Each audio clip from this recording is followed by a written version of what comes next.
All right, Shalom. We want to start by saying, call Allah Yahweh, Bahashem Yahushai, Bahashem Kakadash. Double honor to the Apostles of Israel, aka the Apostles of Great Millstone. And peace and love to all the Akim. Continue to preach the truth and all truth and sincerity.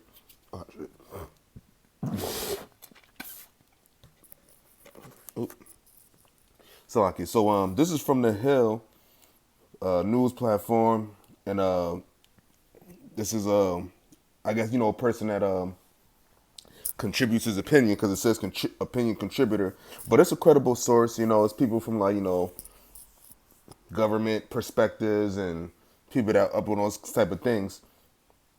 And it says the bad news 2023 is already shaping up to be a very, very bad year. Now, mind you, this was a couple days before New Year's. The New Year so-called New Year started, because right now I believe it's January 5th. I believe today is the 5th of 2023. So we're only a few days in of 2023, right? And it already says that 2023 is already shaping up to be a very, very bad year. He put the emphasis on very because he put very twice.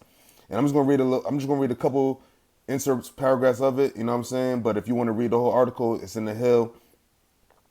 It'll come up. Just things of 2023. Just type it in the Hill 2023 bad year, whatever.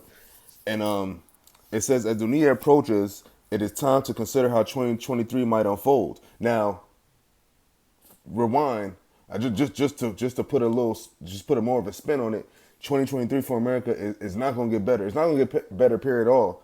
However, so-called many New Years come to America, it's always going to get worse and worse and worse.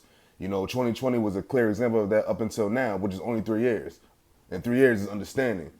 And you understand, no pun intended, that the times we're in now, that the Lord said that we're in the last days, as you can see with all the things that's happening in the world. And this article is going to explain it. So it reads, of course, the starting point, the contemporary context would be the recent history of CV lockdowns, massive government spending and inflation, and constrictive energy policy driving up energy and food prices, as well as most downstream prices, and wiping out retirement savings. Fed strategies depressing the market, war in Ukraine. Now, the war in Ukraine just started, I believe, the start of last year.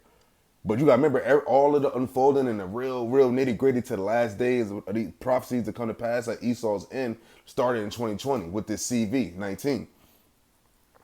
And now we got the war in Ukraine, which is escalating more and more parties getting involved. You got Iran involved now. You got Israel involved, China, America, North Korea. You got all these, and this is all fitting to biblical prophecy. Okay, it's nothing else that explains it except the Bible. Okay. And it says wiping out downstream prices and wiping out retirement savings, Fed strategies depressing the market, war in Ukraine, threatening nuclear confrontations. What is that? Wars and rumors of wars. Because we have a war going on in Ukraine, and you also have rumors of more and more parties getting involved and that are involved. And it says China's rising political aggression, political corruption of government institutions, and apparent government-led attacks on the First Amendment, at least according to Twitter files. Now, you really think about it, these are all things that's been happening in America, but now we're at the end. So now all these things are being exposed, and all these things are being a microscope again being put on these things. And it says rising urban crime. So I guess that's Jake neighborhoods. A surge in illegal immigration bringing drugs like that hasn't been going on forever. Crime and a disrupted labor market, jobs being lost, businesses closing down, retail apocalypse. A growing culture war on a crime and a disrupted labor market, a growing culture war on women, fueled both by the Dobbs decision and the rising political activism of the Trans community, and chaos in the American educational system, leading to a sharp decline in student performance. Now, all these things being listed is just the tip of the iceberg, but these things are very, very key and vocal points of what's going on to the decline and the downfall of America. Because if you have first of all, you have Warner Pipe, and they didn't even mention the whole thing with the die suddenly. You have people dropping dead out of nowhere. They didn't even mention that. Okay?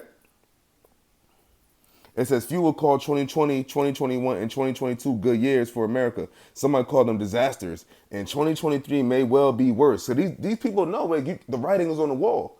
You know how they say, You can see the future doesn't look too. The future looks very grim. The future doesn't look very bright. Well, the future is not very bright for America, and it will never be bright again. Okay, it will never be bright again. And it says, to begin with, there is no sign that the forces fueling these problems, and it's a key point, to begin with, there is no sign that the forces fueling these problems will abate or be reversed.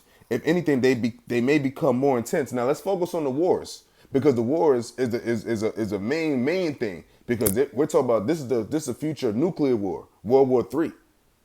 That alone, that was going on in Ukraine, Russia, all that side of the world, the involvement of America, China, so on and so forth, Iran, is all leading to that great war of Armageddon.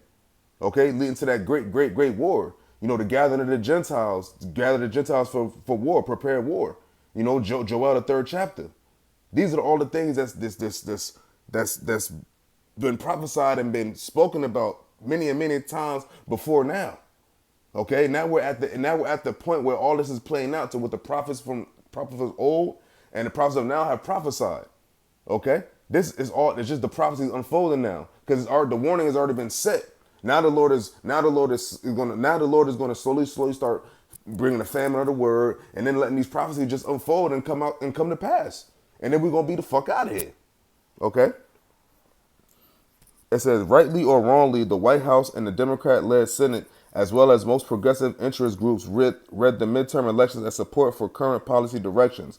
The White House will not make any centrist tack and will continue full speed ahead on high spending and fossil fuel constraining policies. The suicidal support for the omnibus budget and spending bill by Republicans in the Senate handicaps the incoming Republican-led House from moving to get the budget, appropriations, and spending under control. So now the spending is all fucked up. And you know where the money's really going? The money's going to fuel these wars, man. Okay? It also assures another round of inflation and insulates the Democrats from political attacks and Senate Republicans. Went along with it and now partly own the coming inflation, rising interest rates, and economic contraction or recession predicted by many financial leaders and economists, man. So a recession is predicted by many financial leaders and economists, man. So what the fuck is niggas talking about when you say, oh, well, you know, I'm just trying to, you know, get my money and this, that, and the third generation. These are people that's in the financial world that know way more than you. Talking about, yo, it's going to be a recession. So what is your generation wealth going to do in a recession, man? You don't even know what's going to happen within the next couple months. Let alone the next couple years, if this place even has a couple years left, man. Because, like, you got to understand, with the things happening now, the days are being shortened. Just like the Lord said, it said the days shall be shortened. That's why time is moving at an alarming rate, man. The weather is all crazy. You got a lot of things pointing to the end times, man. To this coming of Yahweh Shai. Okay. It says, at the same time, the White House will continue to push fossil fuel energy restrictions, even though it is a totally futile since America lacks the battery storage to support rapid conversion to solar and wind. So they don't even have the means to do this shit that they're trying to do. It says to support rapid conversion to solar and wind, up-subsidized solar and wind, with the exception of utility-scale solar, are dramatically less economically efficient than fossil fuel, nuclear and hydropower, and the national grid to support full electrification will take 3 decades to install. So that's 30 years. Do you think America has 30 years? Come on now, with all this war talks, all these war rumors, all of these things, you already got war going on where people are being killed. You got massive storms. A storm just hit California. You got crazy winter storm that happened in Buffalo, people freezing to death. Come on, man. After more 30 years? Anyway. 3 decades. What else is that at? The fuck? Okay, it says foreign adversaries will continue to burn coal and make our conversion both pointless and a huge threat to national military and economic security. So the things they're doing are clearly, they know it's making a threat to what it said, military economic security. What they're doing is making a sole threat to that. And it says the National Strategic Energy Reserve has been substantially drained and cannot continue to cushion price spikes. And the White House foreign policy has completely failed to get our oil producing foreign adversaries to cut us a break on price or supply, which means the prices are going to continue to go fucking up, man. You see, diesel oil, forget about it, man. The shit is almost $7, $8 in some places. And it says economics is economics. The national debt to GDP ratio is higher than it has ever been. Some might say approaching bankruptcy. The Inflation Reduction Act, a sad joke on Americans. See, and this is not a quote unquote a person that's in the loop per se, but this is a person that knows shit about what's going on. Because he said he's talking about what financial leaders and economists said, and probably he's an Edomite. And it says printing spending bills. It says sad joke in America. It says the ominous bill that no one read, and all the other huge spending bills will drive up the debt. Printing more dollars to cover the debt is the definition of inflation. It weakens the dollar as the world's reserve currency, a budget trade and national security a disaster, as well as drives up the price of everything for U.S. consumers, especially hurting the poor and most middle-class Americans.